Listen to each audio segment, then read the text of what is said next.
Now, it has been a bad week for the U.S. economy. New jobs numbers revealed today showed that we had the worst private sector job growth in 8 months in the U.S. It knocked the unemployment rate up from 9% to 9.1%. Earlier this week, a distressing housing report has economists saying the residential real estate market has double dipped. The U.S. debt ceiling has not been raised, and Moody's issued a warning on the country's credit rating as a result. And President Obama today, in the face of a dismal jobs report, gave a speech at a Chrysler plant to celebrate the resurgence of the auto industry, saying, you know, in the economy, there are bumps to the road to recovery. But is it time for a major rethinking of the U.S. economy in the wake of all of this bad news? Joining me is Peter Schiff, president of Euro-Pacific Capital, to talk about it. Peter, excuse me. Thanks so much for being with us. First of all, I want to take a look. You know, we always hear these jobs numbers reports. They're better this month. They're worse this month. But I want to look at this chart, and I hope that they printed it out for you. If we could put it up, the unemployment chart.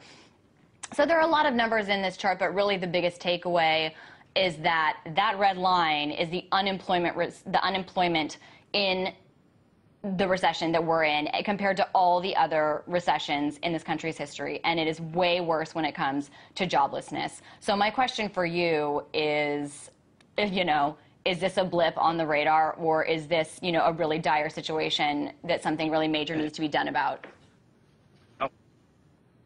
It's dire. The reason that that chart looks as bad as it is because we're not in a recession this time. We're in a depression. You know, unfortunately, we didn't lose enough jobs last month because President Obama still has his. And, you know, he thinks we're on the road to recovery. No, he's put us on the road to ruin. You know, he's there, you know, bragging about how the government saved the auto industry. They put the final nails in the coffin of the auto industry. We would have a much better auto industry if we had allowed them to go through a legitimate restructuring through bankruptcy. Instead, all we did is turn the keys over to the auto industry, to the UAW.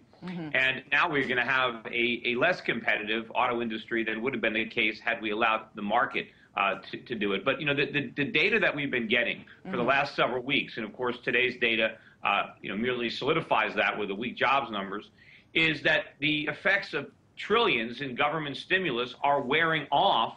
And the biggest, or the mother of all hangovers, is now setting in. And the Fed is in a very difficult dilemma here because the economy is already relapsing into recession, and they haven't even started tightening yet.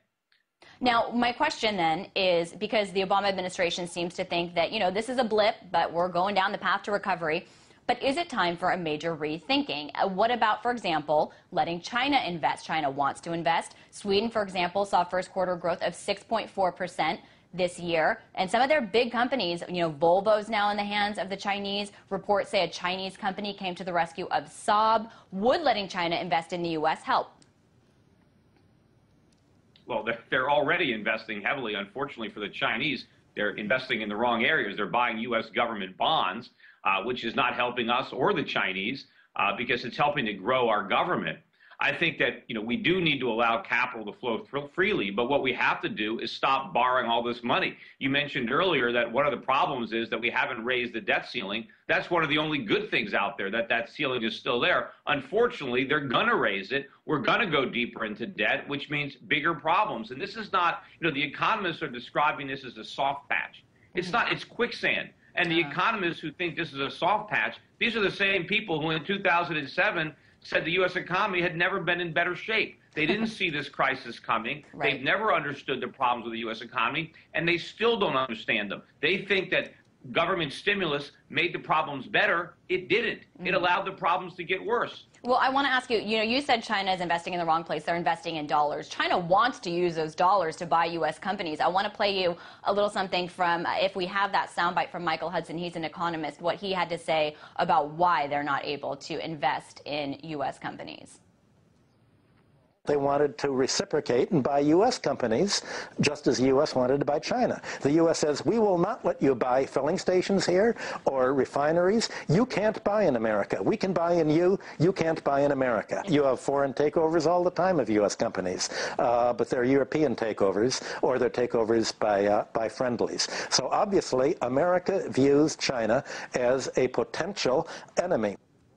Is this why the United States doesn't let China invest? And are they doing it, you know, cutting off their nose to spite their face? I think so. But what's really going on is the U.S. government wants China buying treasuries. They don't want them buying real assets instead. Do you think that's why? China's our biggest lender. Do you think that's why the United States? Do you think that's why the United States doesn't let China buy U.S. companies, because they need them to buy U.S. dollars?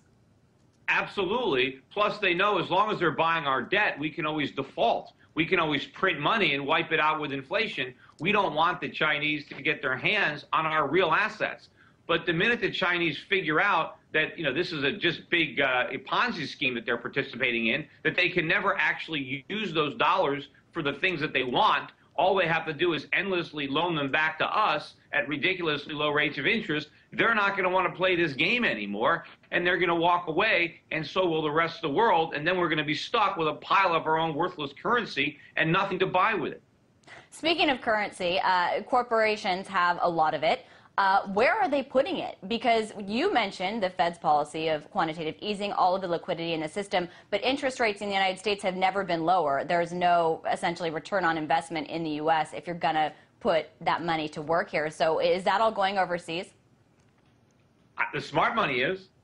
Some people are still chasing yield by going, longer on the curve and buying, 10-year, 20 years. I think they're going to get destroyed as interest rates ultimately catapult higher. But the smart money is going into gold.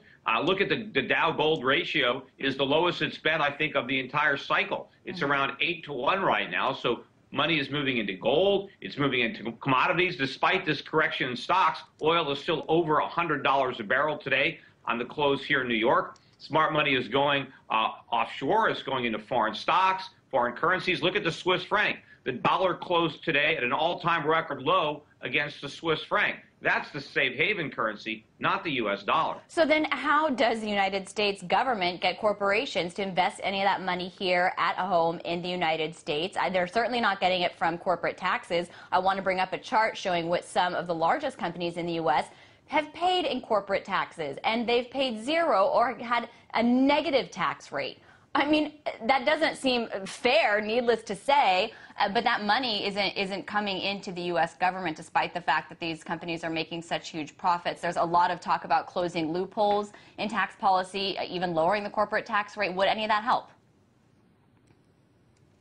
Well, it would help to abolish the corporate income tax entirely, because then corporations wouldn't waste so much of their resources figuring out how to avoid taxes. Instead, they would use their resources to generate more profits, more economic growth, and more jobs. Corporations don't really pay taxes. Their shareholders do. We're already taxing them when they get their dividends. The employees of corporations pay taxes when they get their paycheck. So let's tax the employees and the shareholders. Don't tax the corporate level. It's just a political smokescreen. But if we want corporations or businesses to work harder, invest more, we need to remove the barriers, such as high taxes, all these regulations, all these mandates, all the legal liability. The U.S. government makes it very expensive and very dangerous for companies to hire people. So why should they? Well, but Peter, at the same time, companies are getting out of paying these taxes, and there has been a lot of money flushed into the system that was supposed to get companies to loan money to people, loan money to businesses, hire people, and that hasn't happened. They're hoarding cash. Corporations are sitting on cash. So what is going to end that? What makes you think that more deregulation or lower taxes is going to stop that? Well, because in order to lend money, they have to be able to pay it back. So there has to be a climate where businesses can succeed and flourish, and they can't. With all the taxes and all the regulation, they're not going to do it. And would you want businesses to lend more money to consumers? Consumers are broke. They can't pay back what they've already borrowed. Americans are drowning in mortgage debt, in credit card debt, in student loans, in auto loans. But small businesses can't get money. Small businesses can't get money, and small businesses can't get money, and that's supposed to be one of the bedrocks of, the United States economy. But of course, sorry. The U.S. government is borrowing $1.5 trillion a year. There's nothing left for business. And not only the U.S. government is what it's directly borrowing, the U.S. government is guaranteeing all the mortgages, all the student loans. There's no money left. Businesses are starving for capital because it's all going to Washington. But at the same time, I mean, the government bailed out a lot of those mortgage-backed securities because that's what investors all over the world held. They were essentially reinforcing the major investments that countries like China and Russia had made. Right. But where did the money come from to bail out those investors who should have lost money? It was taken out of our pool of capital, so that money is not there for businesses. And even if it was there, would they really want to take the risk of borrowing it and have to pay it back when the climate is so hostile? Taxes are high and going higher. Regulations are numerous, and there's more of them in the pipeline. The legal exposure is increasing. I mean, who's going to want to invest in an economy that the government is deliberately destroying?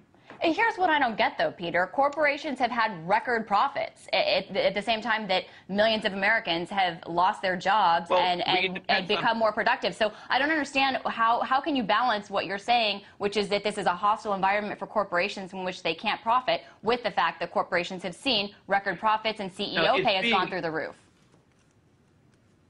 Well, I will agree that pay is going up, but that's not a good thing. And when you're looking at record corporate profits, it's being skewed by major companies that are making money speculating because of low interest rates. These companies are making money, from borrowing and lending and all the stimulus. But beneath the surface, if you look at a lot of the smaller companies, they're struggling. They don't have record profits. They have losses. They're barely getting by. This is a phony economic recovery that it's basically a giant hallucination caused by the government stimulus, which is like a hallucinogen, and we think the economy is getting better. All we're doing is borrowing and spending money. We're borrowing money that we should be saving. We're spending money that we should be investing, and we're counting as if this is a real recovery.